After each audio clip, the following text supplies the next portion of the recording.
राधे राधे, जय श्री कृष्णा। आप सभी का स्वागत करती हूँ अपने YouTube चैनल पर।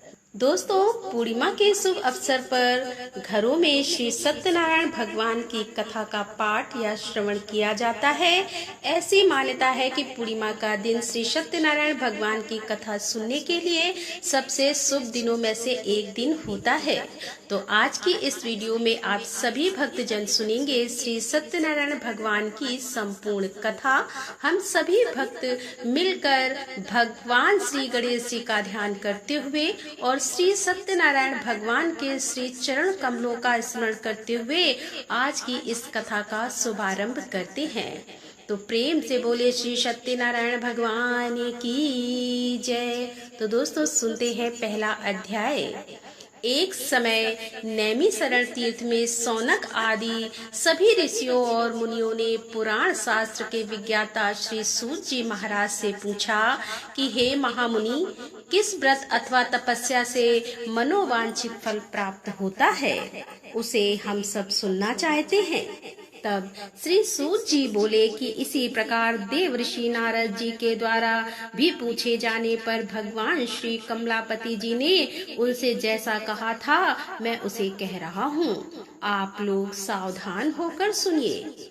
एक समय योगी नारद जी लोगों के कल्याण की कामना से विविध लोगों में भ्रमण करते हुए पृथ्वी लोक में आए और यहाँ उन्होंने अपने कर्म फल के अनुसार नाना योनियों में उत्पन्न सभी प्राणियों को अनेक प्रकार के क्लेश दुख भोगते हुए देखा तथा किस उपाय से इनके दुखों का सुनिश्चित रूप से नाश हो सकता है, ऐसा मन में विचार करके वे विष्णु लोक को गए। वहाँ 4 भुजाओं वाले शंख चक्र गदा पद्म और बनमाला से विभूषित शुक्ल वर्ण भगवान श्री नारायण जी के दर्शन कर उन देवादिदेव की स्तुति करने लगे।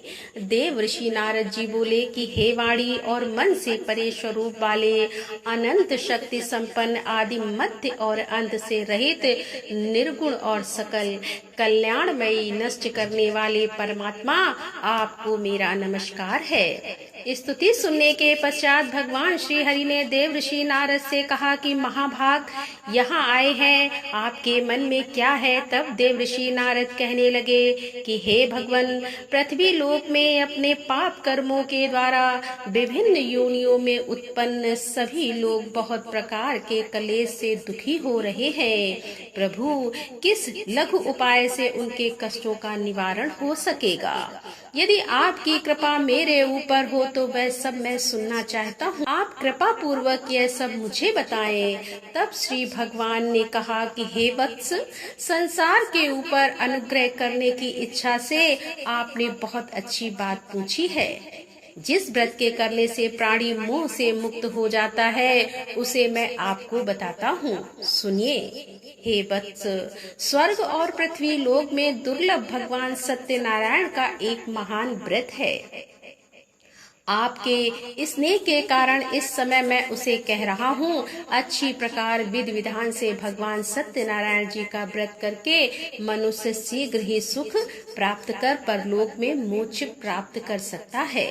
तब भगवान की ऐसी वाणी सुनकर देव ऋषि नारद कहने लगे कि हे प्रभु, इस व्रत को करने का फल क्या है, इसका विधान क्या है, इस व्रत को किसने किया और इसे कब करना चाहिए, ये सब भी विस्तार पूर्वक बतलाइए। तब भगवान श्री हरि कहने लगे कि यह श्री सत्यनारायण जी व्रत दुख शोक आदि का समन करने वाला, धन धान्य की वृद्धि करने वाला, सौभाग्य और संतान देने वाला तथा सर्वत्र विजय प्रदान करने वाला है। जिस किसी भी दिन भक्ति और श्रद्धा से संवित होकर मनुष्य ब्राह्मणों और बंधु बांधवों के साथ धर्म में तत्पर होकर सायंकाल में भगवान श्री सत्यनारायण जी की पूजा करे, नैवेद्य के रूप में उत्तम कोटि के भोजनी पदार्थों को सवाय मात्र में भक्ति पूर्वक अर्पित करना चाहिए। केले के फल भी दूध, गेहूं का चूर्ण अथवा गेहूं के चूर्ण के अभाव में साठी का चूर्ण, शक्कर या गुड़, यह सब योग्य सामग्री सवाव मात्रा में एकत्रित कर निवेदित करनी चाहिए। बंधु बांधव के साथ श्री सत्यनारायण भगवान जी की कथा सुनकर ब्राह्मणों को भोजन कराना चाहिए और भक्ति पूर्वक प्रसाद ग्रहण करके नृत्य गीत आदि का आयोजन करना चाहिए। इसके पश्चात भगवान सत्यनारायण का स्मरण करते हुए अपने घर को जाना चाहिए। ऐसा करने से मनुष्यों की मनोकामनाएं अवश्य पूर्ण होती है और विशेष रूप से कलयुग में पृथ्वी लोक पर यह सबसे छोटा और सरल उपाय है। दूसरा अध्याय। श्री सूत जी ने कहा कि हे ऋषियों, जिन्होंने पहले समय में इस व्रत को किया है उसका इतिहास भी बताता हूँ, आप सब ध्यान पूर्वक सुने। सुंदर काशीपुरी नगरी में एक अत्यंत निर्धन ब्राह्मण रहता था।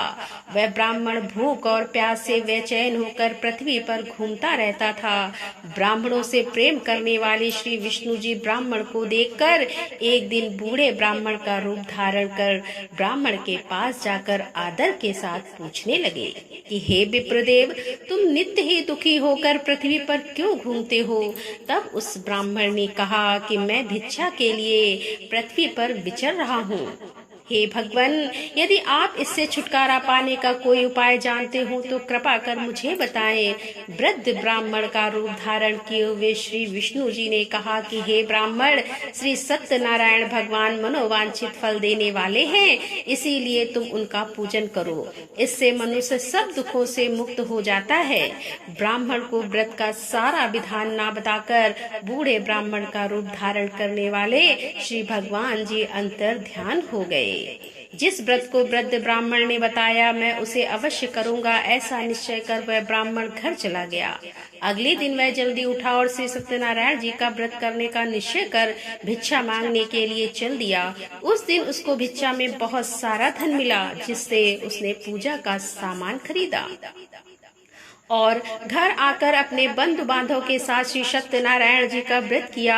ऐसा करने से वह ब्राह्मण सब दुखों से छुटकर अनेक प्रकार की सुख समृद्धि से मुक्त हुआ। तभी से वह ब्राह्मण हर मास यह व्रत करने लगा। इसी प्रकार श्री सत्यनारायण जी के व्रत को जो शास्त्र विधि के अनुसार करेगा वह सब पापों से मुक्त होकर मोक्ष को प्राप्त हो जाएगा। आगे भी जो मनुष्य पृथ्वी पर श्री सत्यनारायण जी का व्रत करेगा वह सब दुखों से छूट जाएगा। इस तरह नारद जी से सत्यनारायण भगवान का कहा हुआ व्रत मैंने आपसे कहा। तब ऋषियों ने कहा कि हे मुनिवर, संसार में इस विप्र से सुनकर किस किस के लिए व्रत को किया है यह भी हम सुनना चाहते हैं। तब श्री सूत जी महाराज कहने लगे कि मुनियों, जिस जिस प्राणी ने इस व्रत को किया है उन सब की कथा भी सुनो। एक समय वह ब्राह्मण धन और ऐश्वर्य के अनुसार बंधु बांधव के साथ व्रत पूजन कर रहा था कि उसी समय एक लकड़हारा आया। उसने लकड़ियां वहां पर रख दी और ब्राह्मण के घर में चला गया। प्यास से व्याकुल लकड़हारे ने ब्राह्मण को व्रत करते हुए देखा तो वह अपनी प्यास को भूल गया। उसने ब्राह्मण को नमस्कार किया और पूछा कि हे ब्राह्मण देवता, आप यह किसका पूजन कर रहे हैं?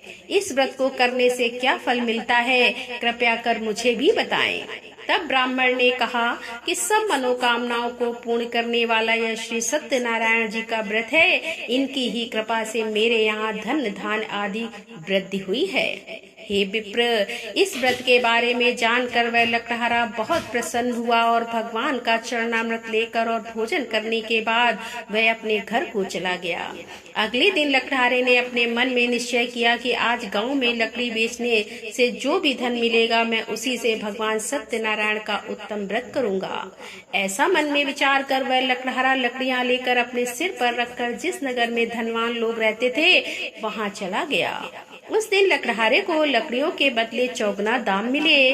अब वह बूढ़ा लकड़हारा बहुत प्रसन्न होकर पके केले, शक्कर, शहद, घी, दूध, दही और गेहूं का चूर्ण इत्यादि श्री सत्यनारायण भगवान के व्रत की सभी सामग्री लेकर अपने घर आ गया। फिर उसने अपने बंधु बांधवों को बुलाकर विधि विधान के साथ भगवान की पूजा और व्रत किया। उस व्रत के प्रभाव से वह बूढ़ा लकड़हारा धन, पुत्र आदि से युक्त हुआ और संसार के समस्त सुख भोग कर बैकुंठ को चला गया। तो अब सुनते हैं तीसरा अध्याय। श्री सूत जी ने कहा कि हे श्रेष्ठ मुनियों, अब एक और कथा कहता हूँ। पूर्व काल में उल्कामुख नाम का एक बुद्धिमान राजा था। वह सत्य वक्ता और जितेंद्री था। प्रतिदिन मंदिरों में जाता और गरीबों को धन देकर उनके कष्ट दूर किया करता था। उसकी पत्नी सुंदर और सती साध्वी भद्रशालाता नदी के तट पर उन दोनों ने श्री सत्यनारायण भगवान जी का व्रत किया। साधु नामक एक वैश्य राजा को व्रत करते देखकर उनसे पूछने लगा कि हे राजन, भक्ति युक्त मन से आप यह क्या कर रहे हैं? मेरी सुनने की इच्छा है। तब महाराज उल्कामुख ने कहा कि हे साधु वैश्य, मैं अपने बंधु बांधवों के साथ संतान प्राप्ति के लिए महाशक्तिमान सत्यनारायण भगवान जी का व्रत और पूजन कर रहा हूँ। तब उसने कहा कि हे राजन, मुझे भी इस सब का विधि विधान बताइए। मैं भी आपके कहे अनुसार इस व्रत को करूँगा और मुझे कोई संतान नहीं है और मुझे विश्वास है कि इससे निश्चय ही मेरे यहाँ भी संतान होगी। राजा से सब विधान सुनकर व्यापारी ने निर्भीत होकर वह वैश्य खुशी खुशी अपने घर आ गया। वैश्य ने अपनी पत्नी लीलावती से संतान देने वाले उस व्रत का समाचार सुनाया और निश्चय किया कि जब हमारे यहाँ संतान होगी तब मैं भी इस व्रत को करूँगा। एक दिन उसकी पत्नी लीलावती सांसारिक धर्म में प्रवृत्त होकर गर्भवती हो गई। उसने एक सुंदर कन्या को जन्म दिया। कन्या का नाम कलावती रखा गया। इसके बाद लीलावती ने अपने पति को याद दिलाया कि आपने जो भगवान का व्रत करने का संकल्प लिया था, अब आप उसे पूरा कीजिए। साधु वैश्य ने कहा कि हे प्रिय, मैं कन्या के विवाह पर इस व्रत को अवश्य करूंगा। इस प्रकार अपनी पत्नी को आश्वासन देकर वह व्यापारी व्यापार करने लगा और काफी दिनों के बाद वह लौटा तो उसके नगर में सखियों के साथ अपनी पुत्री को खेलते देखा। वैश्य ने तुरंत कलावती के लिए एक सुयोग वर की तलाश की। कंचन नगर में एक सुयोग वणिक पुत्र से अपने बंधु बांधव सहित प्रसन्न मन से अपनी पुत्री का विवाह उसके साथ कर दिया। वैश्य विवाह के समय भी सत्यनारायण भगवान का व्रत करना भूल गया। इस पर श्री सत्यनारायण भगवान की लीला हुई और अपने कर्म में कुशल साधु नामक वैश्य अपने जमाता सहित नाव को लेकर व्यापार करने के लिए समुद्र के समीप स्थित रत्न सारपुरिया का धन चुराकर भाग जा रहा था। राजा के दूतों को अपने पीछे आते देखकर चोरों ने घबराकर राजा के धन को उनकी नाव में रखा और भाग गए। जहाँ ससुर और जमाई थे, राजा के दूतों ने जब धन को उनकी नाव में रखा देखा तो पकड़कर राजा के पास जाकर कहने लगे कि महाराज, हम ये 2 चोर पकड़कर लाए हैं, आप आज्ञा दीजिए। राजा ने कारागार में डालने की आज्ञा दे दी। इस प्रकार राजा की आज्ञा से उनको कठिन कारावास में डाल दिया गया तथा उनका सारा धन भी ले लिया गया। सत्यनारायण भगवान जी की लीला के अनुसार साधु वैश्य की पत्नी लीलावती और पुत्री कलावती भी घर पर बहुत दुखी हुई और उनके घर में रखा हुआ सारा धन चोर चुरा कर ले गए। एक दिन शारीरिक और मानसिक पीड़ा से और भूख प्यास से अति दुखित होकर भोजन की चिंता में कलावती एक ब्राह्मण के घर गई। उसने श्री सत्यनारायण भगवान का व्रत होते देखा। उसने कथा सुनी और प्रसाद ग्रहण कर रात को घर आई। तब माता ने कलावती से पूछा कि हे पुत्री, तू अब तक कहाँ रही और तेरे मन में क्या है? तब कलावती कहने लगी कि हे माता, मैंने श्री सत्यनारायण भगवान का व्रत होते देखा है। तब कलावती वचन सुनकर लीलावती ने सत्यनारायण भगवान जी के पूजन की तैयारी की। उसने परिवार और बंधु बांधव सहित मिलकर श्री सत्यनारायण भगवान जी का पूजन और व्रत किया और मनोकामना मांगी कि मेरे पति और दामाद शीघ्र ही घर लौट आए। साथ ही उनसे प्रार्थना भी की कि हे प्रभु, हम सबके अपराध क्षमा कीजिए। श्री सत्यनारायण भगवान जी इस व्रत से संतुष्ट हो गए। उन्होंने राजा चंद्रकेतु को स्वप्न में दर्शन देकर कहा कि हे राजन, जिन दोनों वैश्य को तुमने बंदी बना रखा है वे निर्दोष है, उन्हें प्रातः काल ही छोड़ देना। राजा से ऐसा कहकर भगवान अंतर ध्यान हो गए और प्रातः काल राजा चंद्रकेतु ने सभा में सभी को अपना स्वप्न सुनाया और सैनिकों को आज्ञा दी कि दोनों को कारागार से मुक्त कर सभा में लाया जाए। दोनों ने आते ही राजा को प्रणाम किया। तब राजा उनसे कहने लगा कि हे महानुभाव, तुम्हें अज्ञानतावश ऐसा दुख हुआ है, अब तुम्हें कोई भय नहीं है, अब तुम दोनों मुक्त हो। ऐसा कहकर राजा ने उन्हें नए नए वस्त्र आभूषण दिए और उनका जितना धन लिया था उसे दोगुना कर उन्हें आदर और सम्मान से विदा कर दिया। चौथा अध्याय। श्री सूत जी ने कहा कि वैश्य और उसके जमाई ने मंगलाचार करके यात्रा आरंभ की और अपने नगर की ओर चल पड़े। थोड़ी ही दूर आगे बढ़े थे कि एक दंडी वैश्य श्री भगवान जी उन्हें मिले और उनसे पूछने लगे कि हे वैश्य, तेरी नाव में क्या है? अभिमानी बड़ी हंसता हुआ कहने लगा कि दंडी, आप क्यों पूछते हैं? क्या धन लेने की इच्छा है? मेरी नाव में तो बेल और पत्ते भरे हैं। वैश्य के कठोर वचन सुनकर दंडी रूप ने भगवान ने कहा, तुम्हारा वचन सत्य हो। ऐसा कहकर वे वहां से कुछ दूर जाकर समुद्र के किनारे बैठ गए। दंडी महाराज के जाने के पश्चात वैश्य नित्य कथा से निर्मित होने के बाद जब नाव को ऊंची उठी देखा तो बड़ी हैरानी हुई और नाव में बेल पत्ते आदि देखकर मूर्छित होकर जमीन पर गिर पड़ा। होश आने पर अत्यंत शोक प्रकट करने लगा। तब उसकी जमाई ने कहा, पिताजी आप शोक ना करें, यह दंडी महाराज का ही काम है, अतः उनकी शरण में ही हमें चलना चाहिए, तभी हमारी मनोकामना पूरी हो सकेगी। जमाई के वचन सुनकर दंडी महाराज के पास पहुंचा और भक्ति भाव से उन्हें प्रणाम करके कहने लगा कि हे प्रभु, मैंने जो आपसे असत्य वचन कहे थे उनके लिए मुझे क्षमा कर दीजिए। ऐसा कहकर वैश्य रोने लगा। तब दंडी भगवान बोले कि हे बड़े पुत्र, मेरी आज्ञा से ही तुझे बार बार दुख प्राप्त हुआ है, क्योंकि तू मेरी पूजा से विमुख हुआ है। तब उसने कहा कि हे भगवान, आपकी माया से ब्रह्म देवी आपकी पूजा करूंगा, कृपया मेरी रक्षा कीजिए और पहले के समान मेरी नौका को धन से भर दीजिए। उसके इस प्रकार भक्ति युक्त वचन सुनकर सत्यनारायण भगवान प्रसन्न हो गए और उसकी इच्छा के अनुसार वरदान देकर अंतर ध्यान हो गए। तब ससुर और जमाई दोनों ने नाव पर आकर देखा कि नाव तो धन से भरी हुई थी। फिर वह भगवान सत्यनारायण जी का पूजन कर अपने जमाई सहित अपने नगर की ओर चल पड़ा।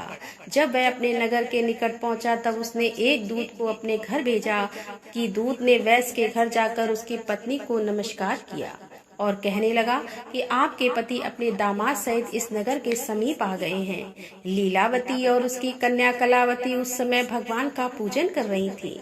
दूत का वचन सुनकर साधु की पत्नी ने बड़े हर्ष के साथ सत्यदेव का पूजन पूर्ण किया और अपनी पुत्री से कहने लगी कि मैं अपने पति के दर्शन को जाती हूँ, तू भी पूजा समाप्त कर शीघ्र आ जाना। परंतु कलावती पूजन और प्रसाद छोड़कर जल्दी जल्दी अपने पति के दर्शन करने के लिए चली गई, परंतु उसको पति के दर्शन प्राप्त ही नहीं हुए। नौका को डूबा हुआ और कन्या को रोती हुई देखकर वैश्य दुखी होकर कहने लगा कि हे प्रभु, मुझसे या मेरे परिवार से जो भूल हुई है उसे क्षमा कीजिए। इस प्रकार वह रोने लगा। उसके दीन वचन सुनकर सत्यनारायण भगवान फिर से प्रसन्न हो गए और तभी आकाशवाणी हुई कि हे वैश्य, तेरी कन्या प्रसाद छोड़कर आई है, इसका पति इसी कारण अदृश्य हो गया है। अब यदि तेरी कन्या घर जाकर प्रसाद खाकर लौटे तो इसका पति इसे अवश्य मिल जाएगा। आकाशवाणी सुनकर कलावती ने घर पहुंचकर पूजन विधिवत समाप्त किया और प्रसाद ग्रहण करके अपने पति के दर्शन किए। तत्पश्चात वैश्य ने वहीं बंधु बांधव सहित भगवान सत्यनारायण का विधि पूर्वक पूजन किया और वह इस लोक के सभी सुख भोग कर अंत में स्वर्ग लोक को चला गया। 5वां अध्याय। श्री सूत जी ने आगे कहा कि ऋषियों, मैं एक और कथा भी कहता हूँ। प्रजापालन में लीन तुंगध्वज नाम का एक राजा रहा करता था। उसके भगवान सत्यनारायण का प्रसाद त्याग कर बहुत दुख पाया। एक समय राजा वन में वन्य पशुओं को मारकर वट के वृक्ष के नीचे आया। वहाँ उसने ग्वालों को भक्ति भाव से बंधु बांधव सहित श्री सत्यनारायण जी का व्रत पूजन करते देखा, परंतु राजा यह सब भी अभिमानवश ना तो वहां गया और ना ही सत्यनारायण भगवान को प्रणाम किया। जब ग्वालों ने भगवान जी का प्रसाद उसके सामने रखा तो वह प्रसाद त्याग कर अपने नगर को चला गया। नगर में पहुंचकर उसने देखा कि उसका सब कुछ नष्ट हो गया है। वह समझ गया कि यह सब भगवान सत्यनारायण ने ही किया है। तब वह वापस उसी स्थान पर आया और ग्वालों के पास गया और विधि पूर्वक पूजन कर प्रसाद ग्रहण किया। तो सत्यनारायण भगवान की कृपा से कुछ पहले जैसा ही हो गया और फिर वह सारे सुख भोग कर अंत में स्वर्ग लोक को चला गया। जो मनुष्य इस परम दुर्लभ व्रत को करेगा, श्री सत्यनारायण भगवान की कृपा से उसे धन धान की प्राप्ति होगी। इस व्रत के प्रभाव से निर्धन धनी बंधी बंधन से मुक्त होकर निर्भय हो जाता है। संतानों को संतान की प्राप्ति होती है और सभी मनोरथ पूर्ण होकर अंत में वह वैकुंठ धाम को जाता है। जिन्होंने पहले इस व्रत को किया, अब उनके दूसरे जन्म की कथा भी सुनिए। सतानंद नामक ब्राह्मण ने सुदामा के रूप में जन्म लेकर भगवान कृष्ण भक्ति पर मोक्ष प्राप्त किया। उल्का मुख नाम के महाराज राजा दशरथ बने और श्री रंगनाथ जी का पूजन कर वैकुंठ को प्राप्त हुए। साधु नाम के वैश्य ने धर्मात्मा और सत्य प्रतीक राजा मोर ध्वज बनकर अपने पुत्र को आरे से चीरकर मोक्ष को प्राप्त हुए। महाराज तुंग ध्वज स्वयं मनु हुए। उन्होंने बहुत से लोगों को भगवान की भक्ति में लीन कर मोक्ष प्राप्त किया। और वह लकड़हारा भील अपने अगले जन्म में गुह नामक निषाद राजा हुए, जिनके भगवान श्री राम के चरणों की सेवा कर मोक्ष प्राप्त किया। तो यहाँ पर सत्यनारायण भगवान की व्रत कथा समाप्त होती है। तो प्रेम से बोले श्री सत्यनारायण भगवान की जय।